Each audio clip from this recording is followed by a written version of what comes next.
తెగ వాచ్ పెట్టేస్తున్నావు. ఇది ఎందుకో ఏమో నాకు అర్థమవుతలేదు. अब आप जैसे लाखों लोग हैं जो मजबूरी में लोन तो ले लेते हैं फिर पछताते हैं तो पर्सनल लोन लेने से पहले ये 3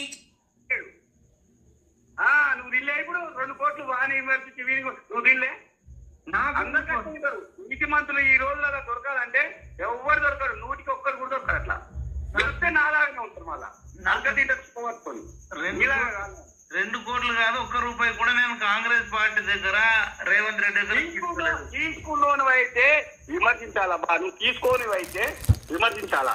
రైతులకు ఎందుకు వేస్తలేరు, ఏమైంది, ఏం గవర్నమెంట్ 7,700 కోట్లు ఎక్కడ పోయినాయి వాడే చెప్తున్నాడు. మీకు చిగ్గుండాల కొద్దిగా అది జాబర్లు చేసినా ఆ పైసలు అని చెప్తా. 760 కోట్లు రైతులకు వేసేది బడ్జెట్ ఎక్కడ పోయింది అనేసి మైపాల్ యాదవ్ అని అడుగుతున్నాడు. ఈ బీఆర్ఎస్ కార్యకర్త వ్యక్తి మైపాల్ యాదవ్